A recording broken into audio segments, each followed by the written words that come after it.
যায়েদের মা বলেন, ইয়া রাসূলুল্লাহ, রাত যখন গভীর হতো আমি লক্ষ্য করতাম, দেখতাম আমার জায়নামাজের মুসল্লার মধ্যে বসে বসে কাঁদতো আর বলতো, মালিক, আমার তলোয়ারটা হয়তো বদরের মাঠে যেতে পারে না, আমার দেহটা হয়তো বদরের মাঠে যেতে পারে না, কিন্তু আমার এই দুর্বল হাতের দোয়াটা বদরের মাঠে পৌঁছায় দিন। আমি যেতে না পারলেও আমার দোয়াটা যেন বদরের মাঠে পৌঁছে যায়। ওগো মালিক, আমার রাসূল কি বিজয় দেন, বিজয় দিয়ে আবারও আমাদের কাছে ফেরত দেন, আবার যেন আপনার দ্বীনের জন্য আপনার নবীর সাথে আমরা জীবন দিতে পারি। কি পরিমাণ চেতনা দিলের ভিতরে, কি পরিমাণ চেতনা, কি পরিমাণ চেতনা দিলের ভিতরে, কি পরিমাণ ভালোবাসা। আল্লাহর নবী নীরবে শুনছেন। যায়েদ ইবনে সাবিতের মা আরেকটা সংবাদ দিলেন নবীজিকে, ওগো আল্লাহর নবী, আরেকটা শুভ সংবাদ, আমার যায়েদ বিচ্ছিন্নভাবে সাহাবায়ে কেরামদের কাছে গিয়ে কোরআন মাজিদের আয়াতগুলো মুখস্থ করতে করতে করতে করতে প্রায় 17টা সূরা মুখস্থ করে নিয়েছে। ইসলামের চেতনা, ইসলামের জন্য চেতনা, এটা জাগরণ, এটা অনুভূতি, এটা ভালোবাসা। যায়েদ ইবনে সাবিতের মা যখন বললেন, ইয়া রাসূলুল্লাহ, আমার যায়েদ 17টা সূরা মুখস্থ করেছে, এটা এমন সময়ের কথা বললেন যেই সময় কোরআন মাজিদ এইভাবে ছিল না, একত্রে ছিল না। এই পাঠান দাও, এই খেয়াল করো, দিলে পাথর বসতে দে ভাই, এদিকে খেয়াল করো। এটা ওই জামানায় যায়েদ ইবনে সাবিত 17টা সূরা মুখস্থ করেছেন, যখন কোরআন মাজিদ বিচ্ছিন্ন অবস্থায় ছিল, এইভাবে সংযোজিত অবস্থায় ছিল না। যেমন কারো কাছে সূরা বাকারার 10টা আয়াত, কারো কাছে 20টা আয়াত, কারো কাছে 5টা আয়াত, কারো কাছে সূরা নিসা, কারো কাছে সূরা আলী ইমরান, কারো কাছে সূরা ফুরকান, এরকম বিচ্ছিন্ন অবস্থায় সাহাবায়ে কেরামদের কাছে গিয়ে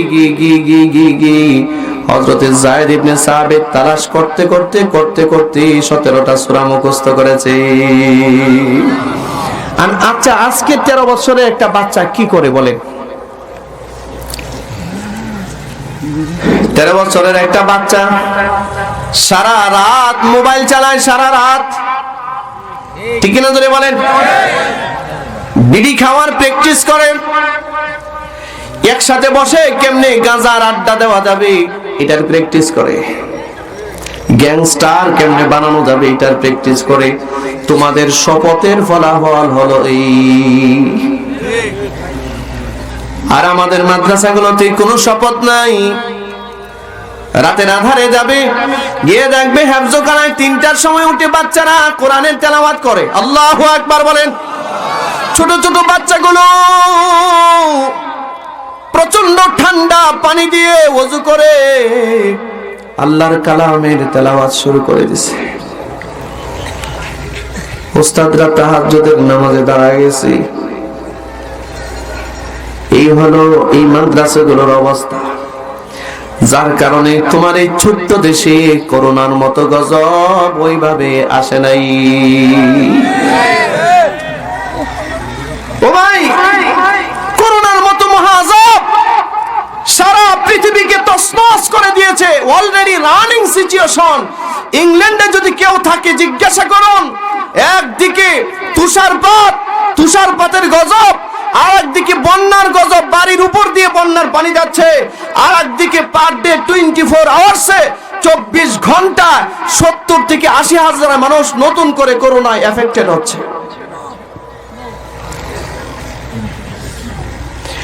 দিশেহারা, ওরা আজকে দিশেহারা। এভাবে একসাথে বসা তো দূরের কথা, দিশেহারা হয়ে গেছে, দোকানপাট খুলতে পারতেছে না, কিছুই করতে পারতেছে না।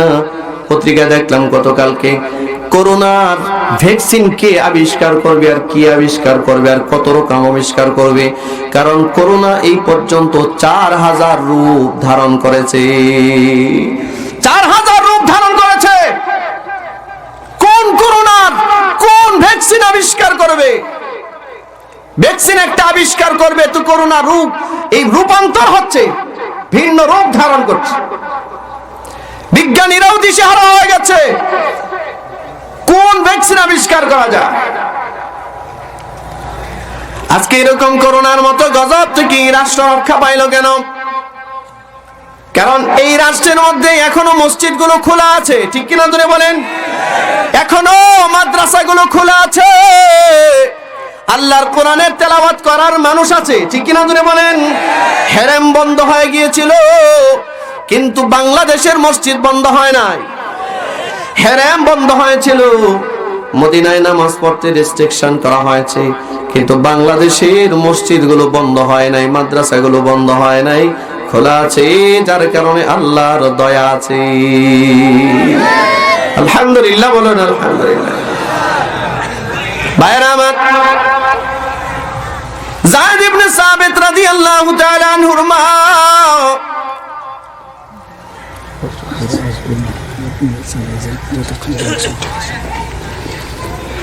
যায়েদ রাদিয়াল্লাহু তাআলা আনহুর মা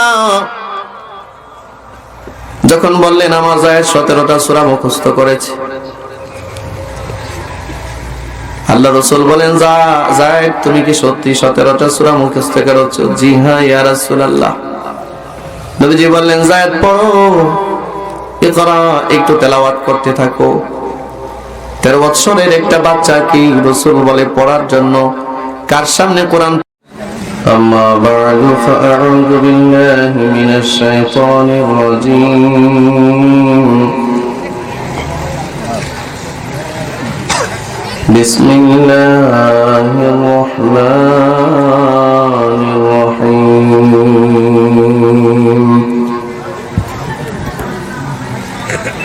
তাহা মা أنزلنا عليك القرآن لتشقى إلا تذكرة لمن يخشى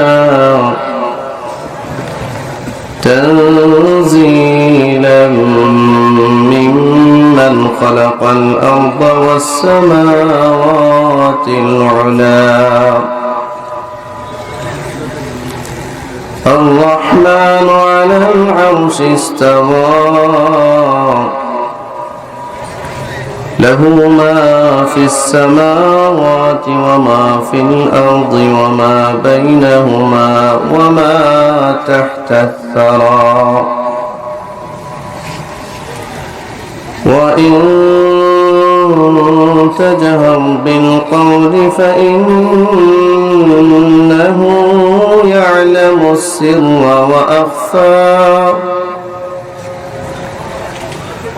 الله لا إله إلا هو له الأسماء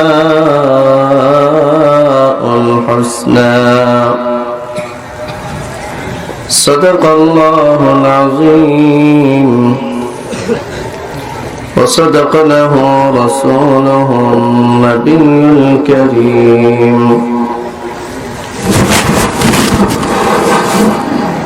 ونحن على ذلك لمن الشاهدين والشاكرين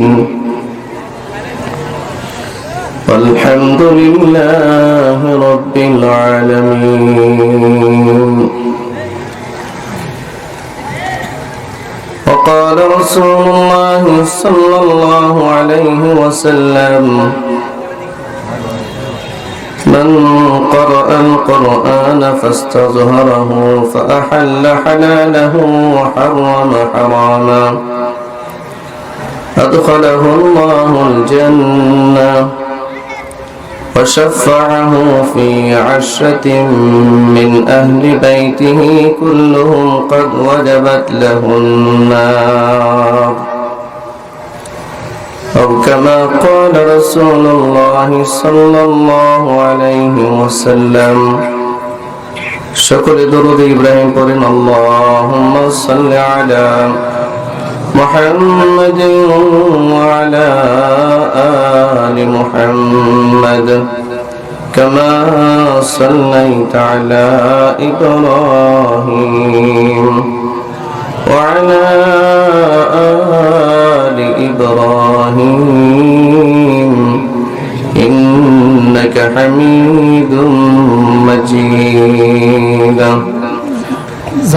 اللهم بارك على محمد وعلى آل محمد كما باركت على إبراهيم وعلى آل إبراهيم إنك حميد مجيد رب زدني علما رب يسر ولا تعسر وتمم بالخير رب اشرح لي صدري ويسر لي أمري واحلل عقدة من لساني يفقه قولي سبحانك لا علم لنا إلا ما علمتنا إنك أنت العليم الحكيم وسبحانك لا فهم لنا إلا ما فهمتنا إنك أنت الجواد الكريم الحمد لله জামিয়া উবাইদিয়া ফিরদাউসুল উলুম মাদ্রাসা কর্তৃক আয়োজিত আজকের 11তম বার্ষিক ওয়াজ মাহফিলের মুহতারাম সভাপতি হযরতুল আল্লাহ হযরত মাওলানা ইলিয়াস সাহেব দামাত বরকাতুহুল আলিয়া শাইখুল হাদিস জামিয়া ইসলামিয়া নারায়ণগড় কুমিল্লা আজকের মাহফিলের প্রধান অতিথি আন্তর্জাতিক খ্যাতিসম্পন্ন মুফাসসিরে কোরআন ও শাইখুল হাদিস আল্লামা মুফতি হাবিবুল্লাহ মাহমুদ কাসিমি দামাত বরকাতুহুল আলিয়া আরো অনেক অতিথিবৃন্দ কথা বলেছেন উপস্থিত রয়েছেন অত্র এলাকার বিভিন্ন মসজিদ মাদ্রাসা থেকে আগত জাতির রাহবার ওয়াজিবুল ইহতিরাম মুআজ্জাজ মুকাররম উলামায়ে কেরাম আমার প্রিয় ছাত্র ভাইরা সর্বস্তরের মুমিন মুসলমান ভাইরা বিশেষ করে যুবক বন্ধুগণ পর্দার আড়ালে অবস্থান রয়েছে আমার সম্মানিত মা ও বোনেরা মহান আল্লাহ সুবহানাহু ওয়া তাআলা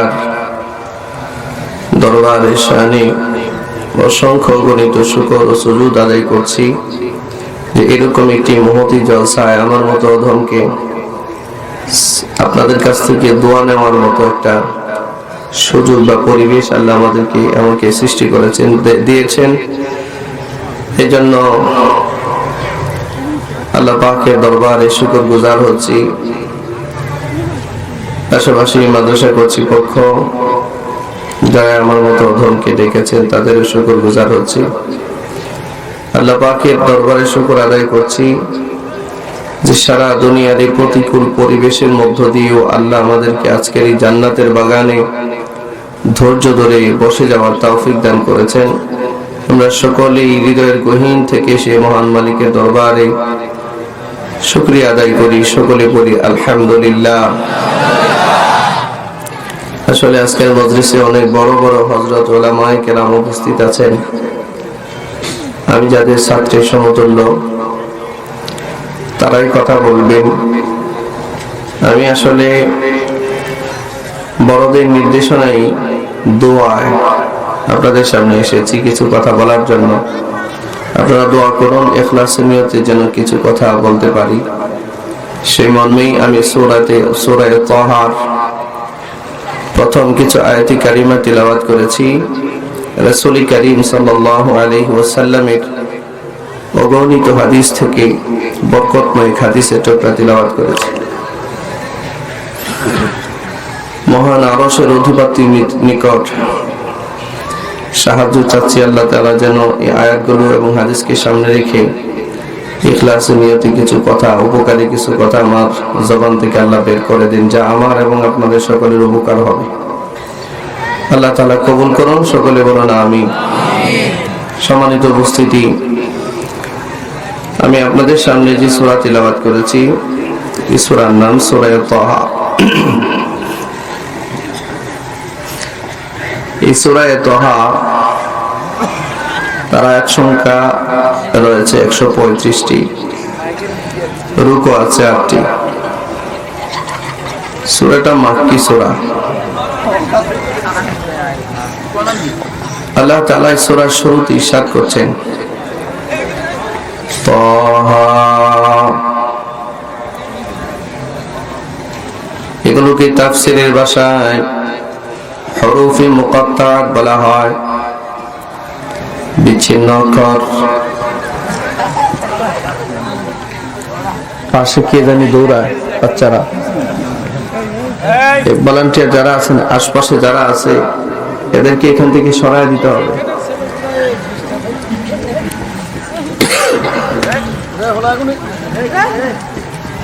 পিছনে যারা আছে এদেরকে বন্ধ করে দিতে হবে, সরাইতে হবে।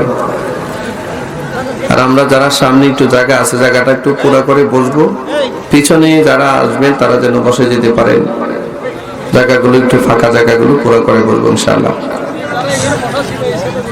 আমরা একটু ধৈর্য ধরে বসি, আর পিছনে কেউ যেন আশপাশে কথা না বলে। এই দুটা অক্ষর এরকম কোরআনুল কারীমের বহু সূরার শুরুতে আল্লাহ তাআলা এরকম বিচ্ছিন্ন অক্ষর রেখেছেন, হরফে মুকাত্তাআত রেখেছেন।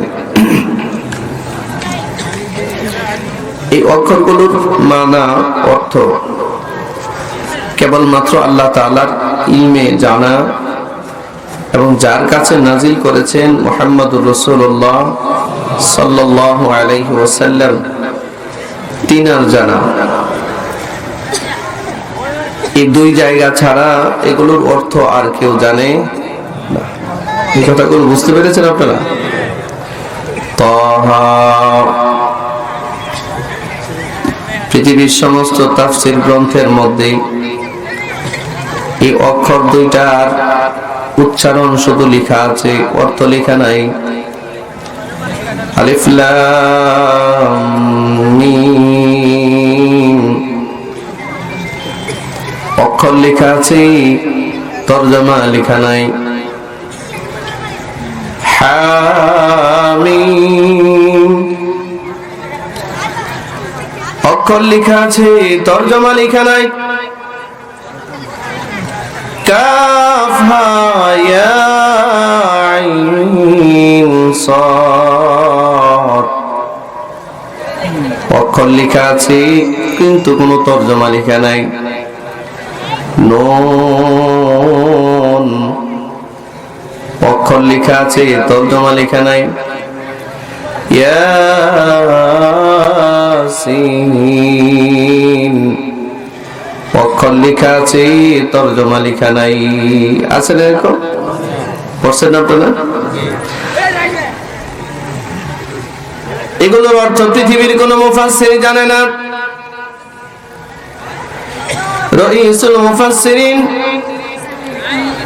হযরত আব্দুল্লাহ ইবনে আব্বাস রাদিয়াল্লাহু তাআলা আনহুমা থেকে শুরু করে এই পর্যন্ত যত মুফাসসির হযরতরা তাফসীর লিখেছেন, কেউ এই অক্ষরগুলোর তরজমা লিখেন নাই, কারণ এই ইলম তাদের কাছে নাই। এটার ইলম, এটার হাকিকত, এটার কাইফিয়ত একমাত্র আল্লাহ তাআলার জানা, এবং যার কাছে আল্লাহ কোরআন নাজিল করেছেন কেবল তার জানা, আর কেউ জানে না। সুবহানাল্লাহ। এভাবে কথা বললে তো হবে না, আমাকে সাইলেন্ট পজিশন দিতে হবে। মাদ্রাসার ছাত্ররা আছে না এখানে, এই আশপাশে ছেলেরাই, তোমরা যারা আছো বোঝো না, এটা একটা তাফসীর মাহফিল, তো এটা ওয়াজ মাহফিল, তো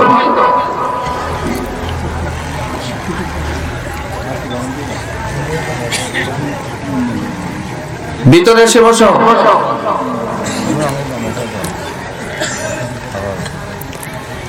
ভাইরা আমার,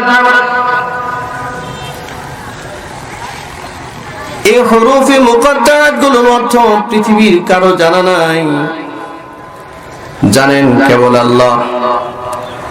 তবে দুঃখের বিষয় হলো পৃথিবীর কোন মুফাসসিরদের জানা না থাকলেও আমাদের সমাজে বাউল সম্রাট নামক কিছু বিভ্রান্ত, কিছু পথহারা, কিছু গুমরা, কিছু ভণ্ড মানুষ আছে, এই অক্ষরগুলো দিয়ে গান বানায়। ঠিক ঠিক বললেও ঠিক, এটা না বললেও ঠিক। তার চেয়ে একটু জোরে জোরে বলেন ঠিক কিনা। আলিফ লাম মিম দিয়ে গান বানাইছে বন্ড ফকির, জানেন না? আব্দুল্লাহ ইবনে আব্বাস যে আলিফ লাম মিমের তরজমা জানে না,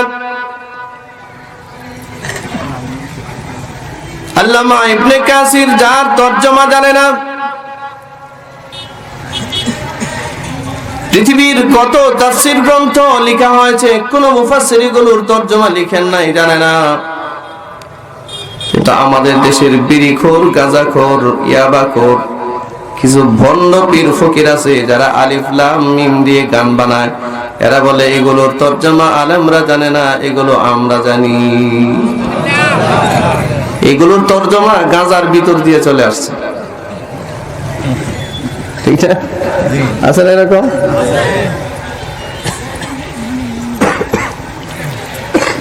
আপনারা বলুন, কোন মানুষ যদি বলে আমি আলিফ লাম মিমের অর্থ জানি, তাহলে এ কি সঠিক না বন্ড? আসতে বলেন কেন, জোরে বলেন। সঠিক না বন্ড? অথচ এই মানুষগুলোর গান দোকানের মধ্যে বাজায়, আর বুড়া বুড়া মানুষগুলো এদের গান শুনে আর মাথা নাড়ায়। খুব সুন্দর বলতেছে রে, ঠিক না? আছে না এরকম? পৃথিবীর মুফাসসিররা এগুলোর অর্থ লেখার দুঃসাহস দেখান নাই, কারণ এগুলো কোরআনের পাসওয়ার্ড। একটা মোবাইল যদি একটা মানুষ ব্যবহার করে, এই তথ্য প্রযুক্তির যুগে নতুন প্রজন্মের মোবাইলগুলোর মধ্যে ফিঙ্গারপ্রিন্ট দেওয়া যায়, পাসওয়ার্ড দেওয়া যায়। পাসওয়ার্ড দেওয়া যায় না? এই পাসওয়ার্ডটা একান্তই আপনার ব্যক্তিগত ব্যাপার, ফিঙ্গারপ্রিন্টটা একান্তই আপনার ব্যক্তিগত ব্যাপার। আপনি পাসওয়ার্ড দিলে মোবাইল ওপেন হবে, আপনি আপনার সমস্ত ফাংশন দেখতে পাবেন। ঠিক তদ্রুপ কোরআনুল কারীমের পাসওয়ার্ড গুলো হচ্ছে হরফে মুকাত্তাআত গুলো। আর এই পাসওয়ার্ডটা কেবলমাত্র আল্লাহ সুবহানাহু ওয়া তাআলা তার হাবিবের ক্ষেত্রে ব্যবহার করেছেন, আর কারো জন্য নয়। যেগুলোর তরজমা তাফসীর আল্লাহ রাসূল সাল্লাল্লাহু আলাইহি সাল্লাম করেন নাই, এটা কি আমার জানার দরকার আছে? আমার প্রয়োজন হইলে তো করতই, নাকি? বয়ান করতেন তো, আমার যদি দরকার হতো তাহলে তিনি বলতেন এটা।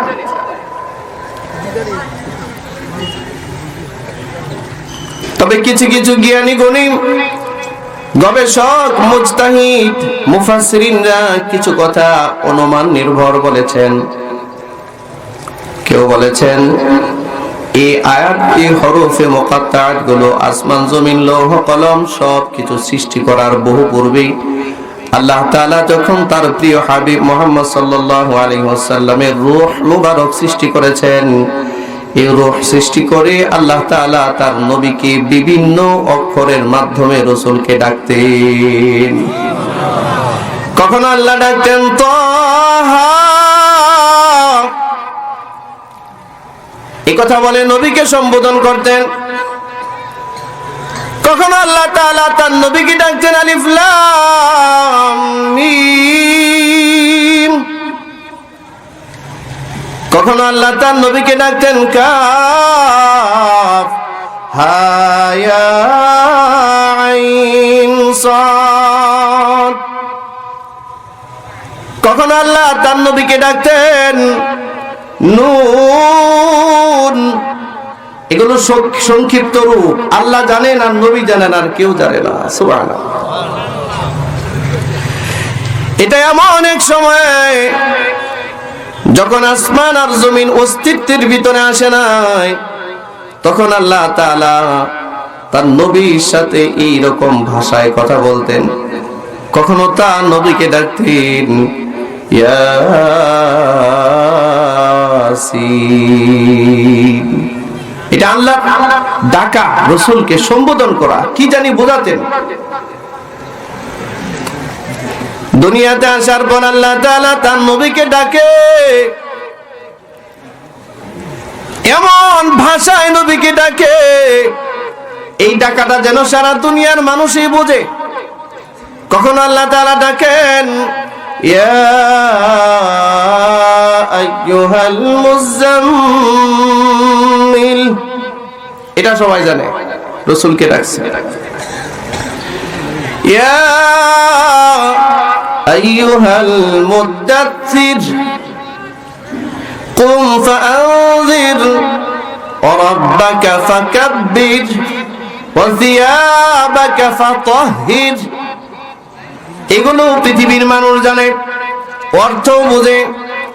কখন আল্লাহ তার নবীকে ডেকেছেন ইয়া আইয়ুহান নবী, অর্থ জানে সবাই। কিন্তু তাহা, ইয়াসিন, নুন, হামিম, কাফ হা ইয়া আইন সাদ, এগুলোর অর্থ কেবল আল্লাহ জানে আর তার রাসূল জানে।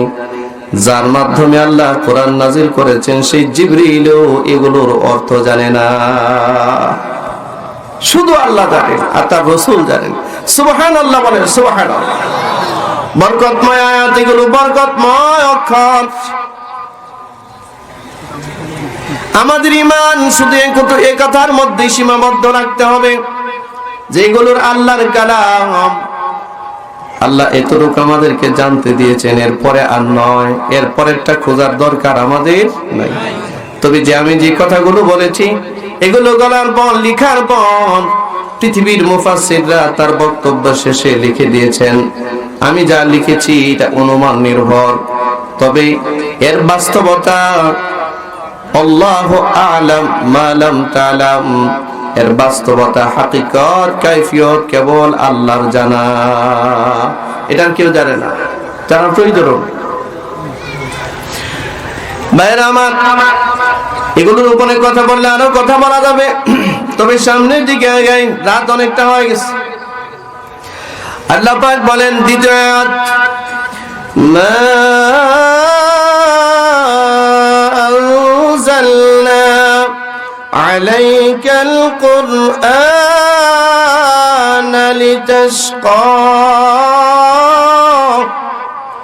আল্লাহু আকবার যে বললেন না, কেন বলবেন? এটা তো বলা উচিত।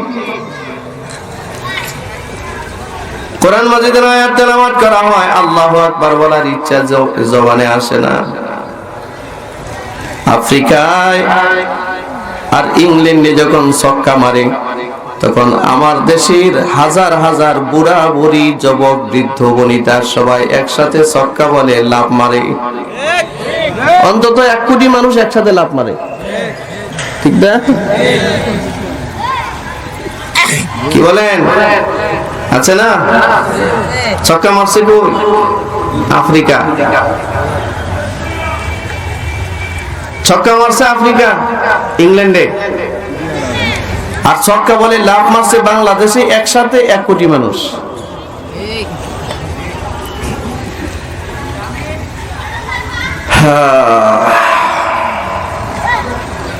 কারণ এর কাছে ছক্কার মজা আছে, এর কাছে ছক্কার মজা আছে, এই কারণে ছক্কাটা খুব ভালো বুঝে। এটা বৃদ্ধ মানুষ, এই লোকটাও দেখি ক্রিকেট খেলার সময় মোবাইলের দিকে, টেলিভিশনের দিকে তাকিয়ে আছে, রাস্তার পাশে দাঁড়ায় আছে 3 ঘন্টা সময়, তার কষ্ট লাগে না? আছে না এমন? 3 ঘন্টা দাঁড়ায় আছে। ছক্কা বলে লাভ মানে। আর কোরআনের আয়াত যখন সামনে আসে তখন মুখ খুলতে চায় না। বিশ্বাস করেন, বিশ্বাস করেন, কোরআনের আয়াতগুলো এত দামি আয়াত, এগুলো কালামুল্লাহ,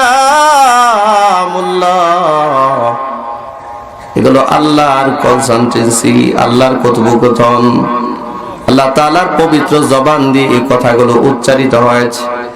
আপনার কাছে এগুলোর মূল্য নাই, অথচ কিয়ামতের আগে মানুষ কোরআন মাজিদ উল্টাবে আর তাকায় দেখবে, তাকায় দেখবে, তাকায় দেখবে, একটার পর একটা পৃষ্ঠা উল্টাবে, একটার পর একটা পৃষ্ঠা উল্টাবে, দেখবে একটা পেজের মধ্যে, পৃষ্ঠার মধ্যে কোনো অক্ষর নাই, সবগুলো কোরআন মাজিদের পাতাগুলো খালি হয়ে পড়ে থাকবে। আর প্রতিটা অক্ষর আল্লাহ তার ফেরেশতা দিয়ে আবারও লাউহে মাহফুজে উঠিয়ে নিয়ে যাবে। সবগুলো অক্ষর নিয়ে যাবেন আল্লাহ, খুঁজে পাবে না পৃথিবীর মানুষ। এখন তো তার সামনে কোরআন মাজিদ ইচ্ছে করলেই ধরতে পারে, ধরে না, ইচ্ছে করলেই পড়তে পারে, পড়ে না। রবীন্দ্রনাথ ঠাকুরের কবিতা পড়তে পারে কিন্তু কোরআন পড়তে পারে না। ঠিক একজন বলছেন কেন? এটা তো আসলেই ঠিক। ঠিকই ঠিক, আসতে বলেন, আপনার জোরে বলেন, ঠিক কিনা জোরে বলেন। হে যুবক বন্ধু, তুমি একটু নিজের জিজ্ঞাসা করো, কোরআন মাজিদের কতগুলো, কয়টা সূরা আর আয়াত তুমি জানো? আর রবি ঠাকুরের কতটা কবিতা মুখস্থ করছো একটু দেখো, একটু গবেষণা করো। প্রত্যেকদিন সকালবেলায় রবি ঠাকুরের কবিতা এই দেশের শিশুদেরকে পড়তে বাধ্য করা হয়, ঠিক কি না? প্রতিদিন প্রতিদিন একদম লো লেভেল থেকে, ক্লাস 1 থেকে, প্লে গ্রুপ থেকে শুরু করে ইউনিভার্সিটি লেভেল পর্যন্ত সকালবেলা গেলে পিটি করা, পিটি আছে না? আমরা জানেন না পিটি, পিটি পুটি, হ্যাঁ পিটি করায় না? পিটি করায় কি করে? যেমনি হাত ধরে, কি করে পড়ে? শপথ পড়ে। কি শপথ পড়ে? আমি দেশের বিরুদ্ধে কিছুই করিব না, দেশের কোনো ক্ষতি হবে এমন কিছুই করিব না, ঠিক নয় কি? অথচ এরাই বড় হয়ে জনগণের টাকা মেরে অস্ট্রেলিয়ায় বাড়ি করে, ঠিক কিনা? হ্যাঁ, দেশের জনগণের টাকা মেরে ইংল্যান্ডে বাড়ি করিব, মানে এই শপথের ভিতরে এটাও আছে। এটা মাহজুফ, এটা গোপন। আমরা যারা এই কওমি মাদ্রাসায় পড়ছি, আমাদের কিরকম শপথ করাইছে বলে আমার মনে হয়েছে না কোনোদিন শপথ করায় নাই। তো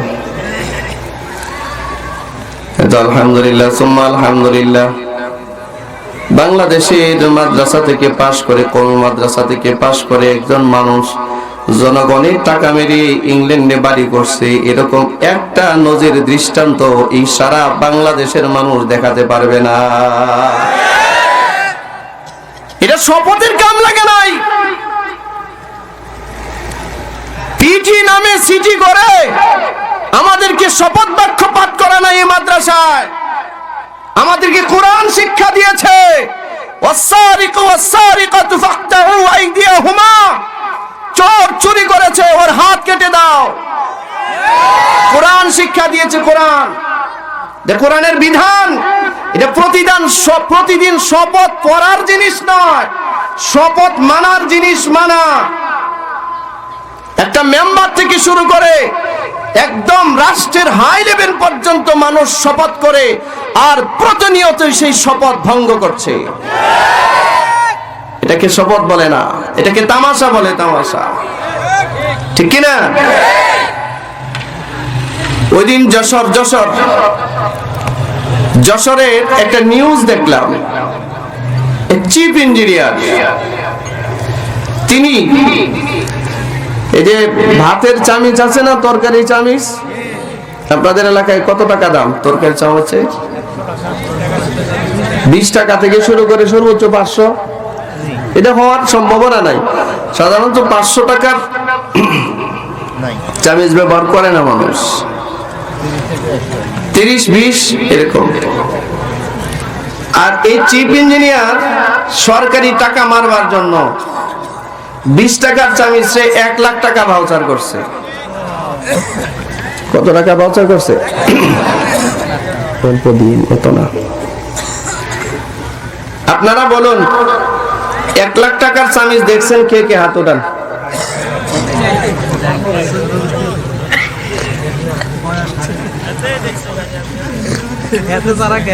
এক লাখ টাকার চামিচ দেখছেন?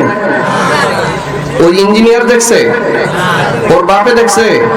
ওর 14 গোষ্ঠী দেখছে? তো 20 টাকার চামিচে 1 লাখ টাকা বানালো। অথচ এই ইঞ্জিনিয়ার ক্লাস 1 থেকে শুরু করে ইউনিভার্সিটি লেভেল পর্যন্ত প্রতিদিন খালি শপথ পড়ছে, খালি শপথ পড়ছে, ঠিক না? আপনারা রাগ করতেছেন নাকি? আল্লাহ জানে, রাগ টাগ করেন না, মানে বাস্তবতার সাথে তো একটু মিলাতে হবে। এই ইঞ্জিনিয়ার প্রতিদিন শুধু শপথ পড়ছে, কত কিছু লেখা সম্পর্ক নাই, ঠিক কিনা? ভাইরা আমার, ইসলামের প্রথম জিহাদের ডাক আসছে। 13 বছরের একটা বাচ্চা, এই জামানের 13 বছরের বাচ্চা যেমন বিড়ি খায়, ইয়াবা খায়, গাঁজা খায়, ওই জামানার 13 বছরের একটা কিশোর বালক তার মার কাছে দৌড়ায় গেছি। নাম হচ্ছে যায়েদ ইবনে সাবিত রাদিয়াল্লাহু তাআলা আনহু। মার কাছে দৌড়ায় গেছেন, মার কাছে গিয়া বলে, মা, আল্লাহর নবী জিহাদে যাওয়ার ঘোষণা দিয়েছেন, ডাক দিয়েছেন, তলোয়ারটা বের করে দেন, আমি ওই জিহাদে শামিল হতে চাই। কয় বছরের? আর এখনকার 13 বছরের বাচ্চারা যদি বেশি বেশি মসজিদে যায়, মা বাবাই না করে, এই বয়সে এত নামাজ পড়া লাগে? বলে না?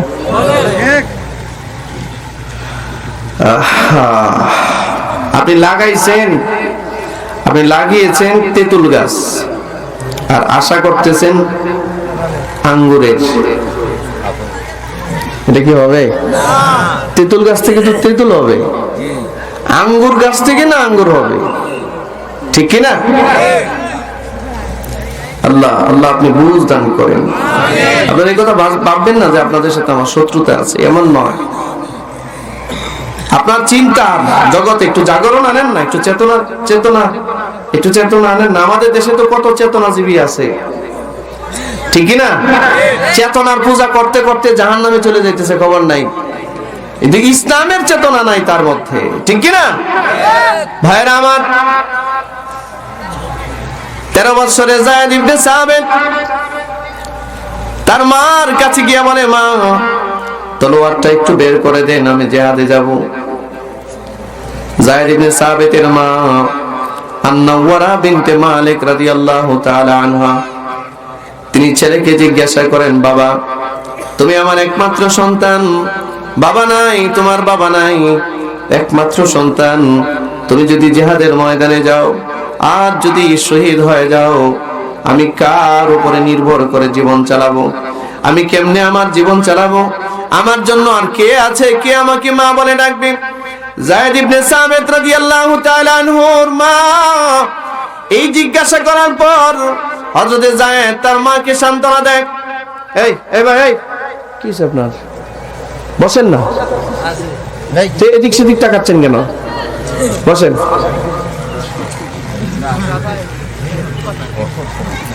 আর কেউ উঠবেন না, আর কেউ উঠবেন না, মেহরবানি করে উঠবেন না। আমি তো অনেক দূরে আসছি, আপনারা তো এটা বহু দূর, এটা অনেক দূর। খেয়াল করুন, কিছু কথা খেয়াল করেন না, এরকম মোটামুটি করলে তো হবে না। এই ছেলে, এই কি সমস্যা তোমাদের? আরে বাবা বসো না একটু। কোন বাচ্চাটার দেমাগে কোন কথা ঢুকবে আল্লাহ জানে। তো ঠিক না? 14 ফেব্রুয়ারিতে আমি কি করব? এটা যারা যারা আছে তারা তারা না করবো 14 ফেব্রুয়ারি। এই 14 ফেব্রুয়ারি তো হেরাই যায় যারা সকালবেলায় পিটি করে, শপথ করে।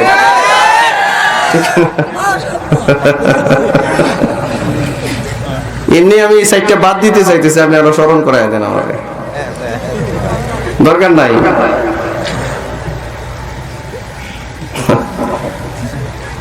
আমাদের দেশে যারা 14 ফেব্রুয়ারি আনছে, আমরা তাদেরকে জাতীয় চলচ্চিত্র পুরস্কার দিই, ঠিক না? মাঝে মধ্যে 21 পদক 22 পদক দিই।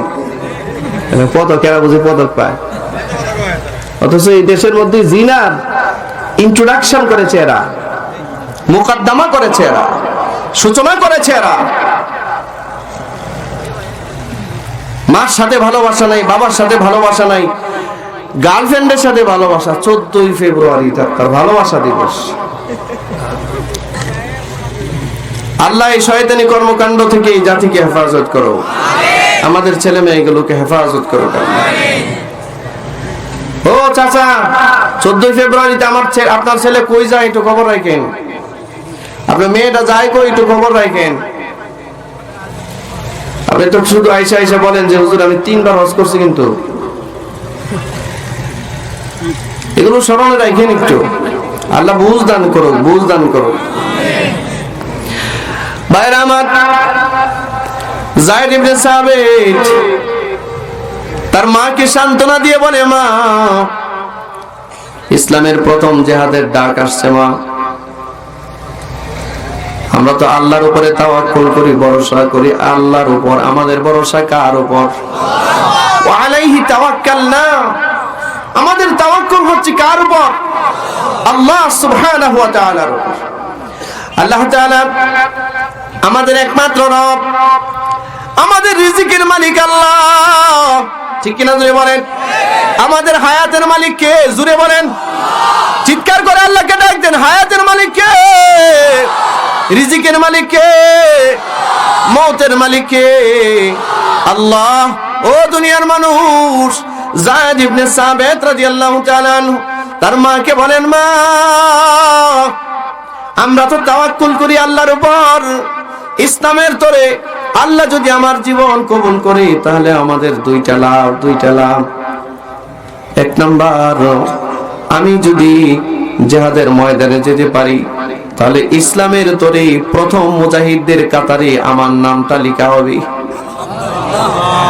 আর আমি যদি শহীদ হয়ে যাই মা, তাহলে ইসলামের জন্য প্রথম শাহাদাত বরণকারী আমি। হাসরের মাঠে রক্তমাখা জামাগুলো নিয়ে দাঁড়িয়ে যাব। আর 2 নাম্বার ফায়দা, হাসরের মাঠে আপনি একজন মুজাহিদের, একজন শহীদের মা হিসেবে দাঁড়াবেন। হযরত যায়েদ ইবনে সাবিতের মা তলোয়ারটা বের করে দিয়েছেন, তলোয়ারটা বের করে দিয়ে বলেন, যাও আল্লাহর রাস্তায় তোমাকে দিয়ে দিলাম, আল্লাহ যেন তার দ্বীনের জন্য তোমাকে কবুল করে নেয়। আল্লাহু আকবার। যায়েদ ইবনে সাবিতের তলোয়ারটা যায়েদের চেয়ে আরো লম্বা ছিল, একটু লম্বা। আর ওনার বর্ণনা এসেছে তিনি একদম হালকা গড়নের ছিলেন, খুব চিকন, একদম চিকন। তলোয়ারটা তার চেয়েও ভারী এবং তার চেয়ে একটু লম্বা। কাঁধের মধ্যে তলোয়ার নিলেন, তলোয়ার নিয়ে মসজিদে নববীর সামনে গেলেন। অন্যান্য মুজাহিদ সাহাবীরা ডিফেন্সের মাপ দিচ্ছেন, আল্লাহর নবী একজন একজন করে নাম ডাকতেছেন আর সিলেক্ট করছেন কাকে বদরের মাঠে নেওয়া যায়। একজন একজন করে ডাকতে ডাকতে ডাকতে ডাকতে সিরিয়াল আসছে যায়েদ ইবনে সাবিতের।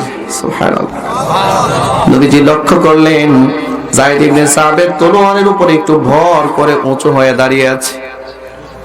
একটু উঁচু হয়ে দাঁড়িয়ে আছে, এটা রাসূলকে বোঝায় যে আমি তলোয়ারের চেয়ে একটু উঁচা আছি, আপনি আমাকে পারমিশন দেন, আমি জিহাদে যেতে চাই।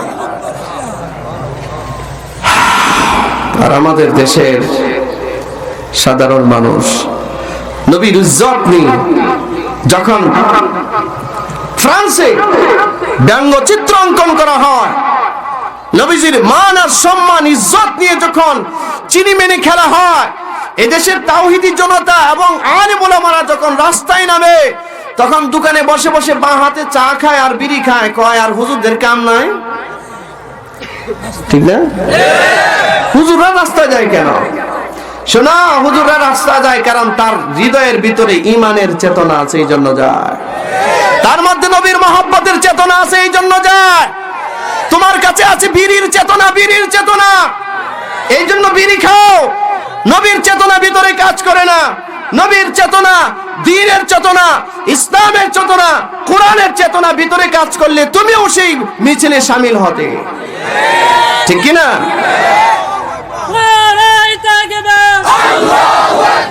ইসলামের শত্রুরা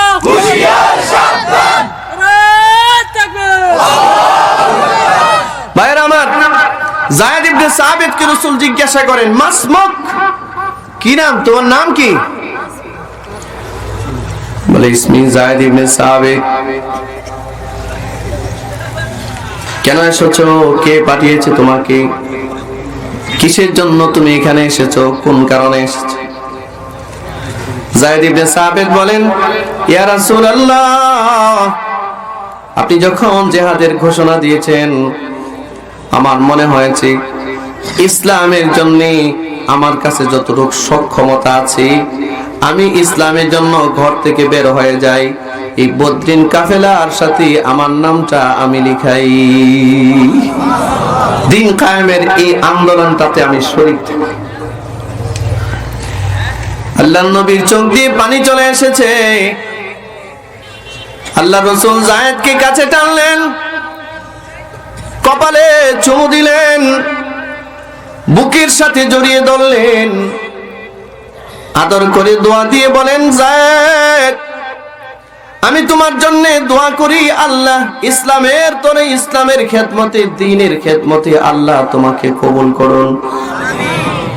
তবে আমি একজন ইনসাফগার নবী হিসাবে তোমাকে জিহাদের ময়দানে যাওয়ার অনুমতি দিতে পারি না, কারণ তলোয়ারটা তোমার চেয়ে লম্বা আরো ওজন। জিহাদের ময়দানে গিয়ে তুমি কিছুই করতে পারবে না। আমি দোয়া করি আল্লাহ তোমাকে বড় করুক, ইসলামের তরে আল্লাহ তোমাকে কবুল করুক। যাও, ফিরে যাও, অন্য কোন জায়গায় দেখা হবে ইনশাআল্লাহ। যায়েদ ইবনে সাবিত নবীজির কাছ থেকে ফিরত গেলেন, তলোয়ারটা ঘরের ভিতরে রেখে গলা কাটা মুরগির মতো কান্না করতেছেন। মা জিজ্ঞাসা করে, কিরে যায়েদ, কাঁদো কেন? যায়েদ ইবনে সাবিত বলেন, মা, আমার নবী আমাকে জিহাদে যাওয়ার পারমিশন দেন নাই, অনুমতি দেন নাই। কেন দেন নাই? নবীজি অনুমতি দেন নাই যে আমি জিহাদের ময়দানে গিয়ে তলোয়ার চালাতে পারবো না, এই জন্য অনুমতি দেয় নাই। কি বলেছে নবী তোমাকে? কি বলেছে?